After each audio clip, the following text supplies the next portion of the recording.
In this lesson, we're going to look at how we can apply derivatives to find minimums and maximums.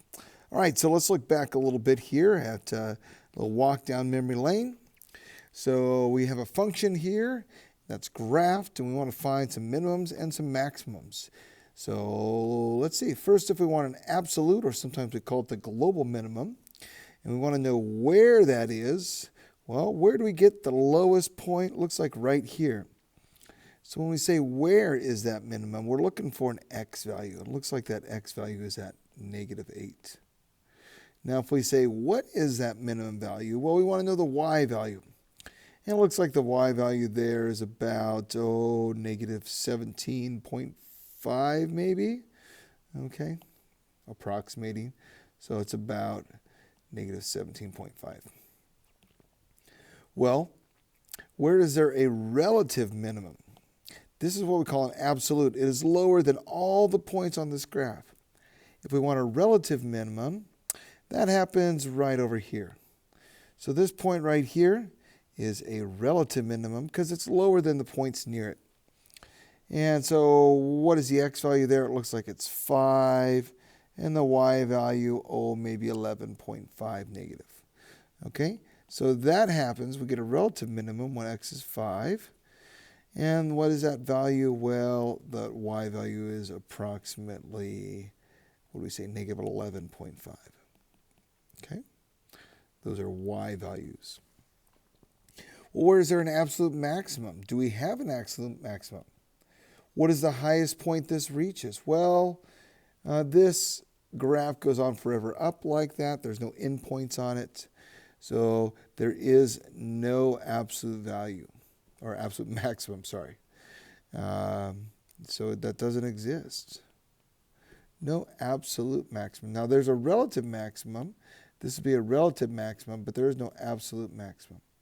Well, what if we ask for an absolute maximum on the interval -8 to -2? Well, we're talking about this. That means from -2 to -8 in between there, in that little window in between. What's the highest that this red graph will reach? What is the maximum, the absolute maximum? Well, we can say the highest it reaches is 0. So the highest y value, it looks like, is 2, 0. So that would be 0 would be the maximum. So there's no absolute maximum on the whole graph, but there is on that interval. There's a highest value, and that happens at the end point, -2. Well, what's the possible equation for this? Could we find an equation in factored form? Well, remember, if it goes through this point, -2, we know that the equation is going to have x plus 2 as one of the factors. If it goes through -11, that looks like, then it's going to have x plus 11 as one of its factors. And what is that? Is that 7.5 maybe? So x minus 7.5 would be a 0, because if you plug in 7.5, this becomes 0, and the whole thing becomes 0. So 7.5 gives a y value of 0. There's one more. What about right here? Well, that is an x value of 0, so you could say x plus 0 or x minus 0, or just x. All right. Now, what about one last question? What's the derivative? Now, we're talking derivative. Remember, derivative is the slope. And what's the slope at these extremas? So we call these values extremas. Extremas are minimums and maximums. Okay? These are extremas. They're extremes. Okay? So what is the slope at these points? Well, the slope here of the tangent line, the slope of the derivative is a tangent line. What is that slope? I think it's 0. So here y prime is 0 there. What's the slope right here?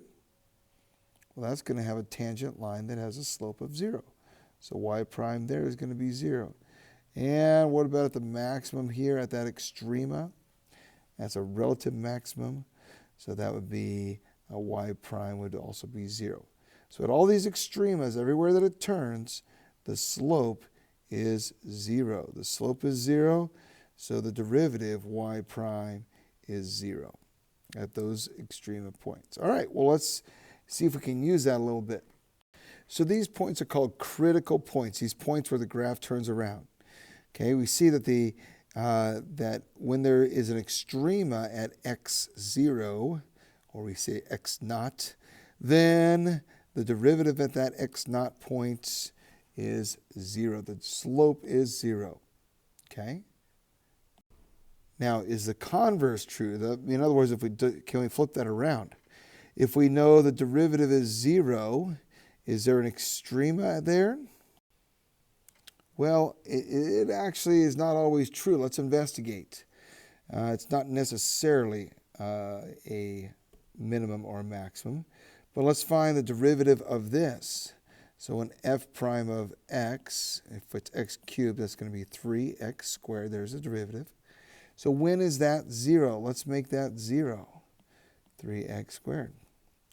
Well, that's 0. If we divide by 3 in square root, we can see that that's true when x equals 0. But let's think about the graph of y equals x cubed. So y equals x cubed looks about like this. Does it have any minimums or maximums? It sure doesn't.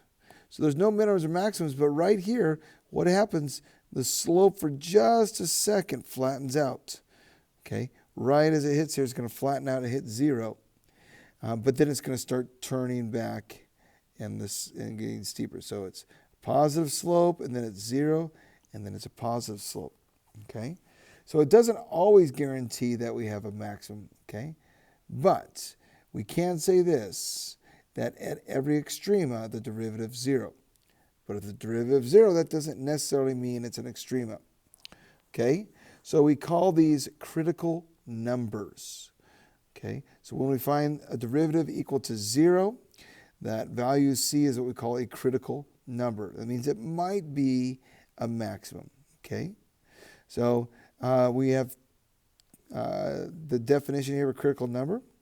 If f prime is 0, or we're going to look at one more, if f is not differentiable at a point, that point C that is, then that is a critical number. Okay? So as we saw above there, the relative extrema theorem says this: if f of x has a minimum or a maximum at x equals c, then c is going to be a critical point. So if we can find a critical point, there's a good chance we found a minimum or maximum. So we can have situations like this. Okay, now notice here that the derivative doesn't exist at this point right here. Okay, because it's pointy. Remember, at points, at sharp points, there's no derivative. Okay, or here we have the slope of this horizontal tangent line is 0. So this is a maximum. Okay, so we get a maximum. These are both maximums here. One has an undefined derivative, and one has a derivative of 0. But they're both critical numbers. Okay? So remember, the converse is not true. A critical point does not guarantee that it's an extrema. But if it's an extrema, we know that'll happen at a critical point. Okay, so what we need to do when we're looking for extrema on a closed interval, okay, extremas again are minimums and maximum. So if we have a closed interval between A and B, we need to find the critical numbers on A and B. We need to evaluate f at the critical number, and then we need to evaluate f at the endpoint. Okay, and this will give us at least the least of these is a minimum and the greatest is a maximum. Okay, so we'll get a minimum value and a maximum value. They might be the same, but if it's a constant, that is. But we'll get one of each.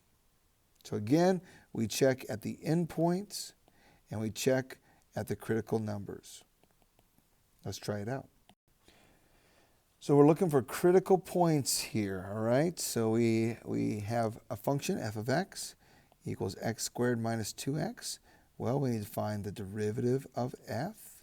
That is 2x minus 2. And the critical points happen when the derivative is 0 or undefined. Will this ever be undefined? No. You can put any x number in here and you'll get a y value. So there's never going to be an undefined value. So let's just go 0 equals 2x minus 2. Now solve that up.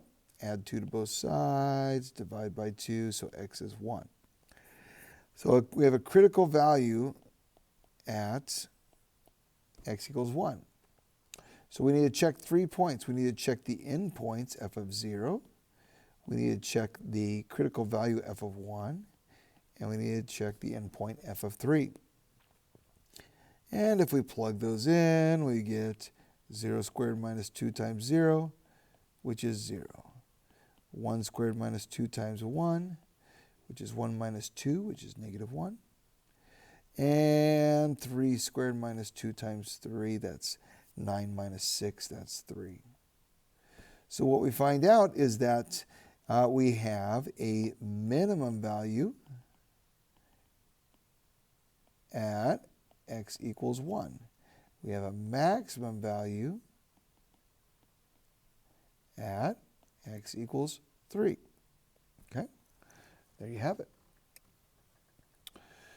Okay, what about this one? G of x equals sine of x. And we want it on this interval from, oh, this got a little typo here. This is, let's say, 0 from 3 pi over 2. That's what it's supposed to be. Got a little goofed up there. Okay, well, let's try it out. So if we have the derivative, g prime of x, derivative sign is cosine. Okay, now we need to evaluate this at, well, first of all, we need to find out when that is 0. Okay, so when is, let's write it differently, let's write it like this, 0 equal to cosine x. It's helpful to think of our unit circle. So if we draw a unit circle, cosine is the x-coordinate. Where is the x-coordinate? 0. Up here and down here. So that's at an angle of, this is pi over 2, and this is 3 pi over 2. So we have pi over 2, and we can actually say pi over 2, and if we go around a half a circle, which is pi, and another pi, so we can keep going pi. You might say k pi or pi k. All right, so, all right, that's where it's 0. Well, where does that fall in between here? Well, pi over 2 falls in between here, and 3 pi over 2 also. So we got to check the points, which ones that fall in between here. So which points fall in between this? Let's see, pi over 2 does. So we need g of pi over 2. And then the endpoint, g of 3 pi over 2, which is also where the derivative is 0, and g of 0. So we check the endpoints and g of pi over 2. Okay, so if we plug in 0 for sine of x, so that's sine of 0. Well, the sine of 0, if we think about our unit circle, sine of 0 is over here. There's the angle of 0. And the sine is 0. The sine of pi over 2 is, well, what's the sine at pi over 2? It is 1. And then we have the sine of 3 pi over 2.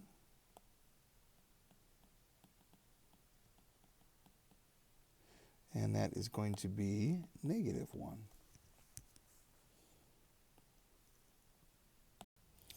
So where is the minimum and the maximum on the value? We get a maximum at x equals pi over 2 and a minimum at x equals 3 pi over 2.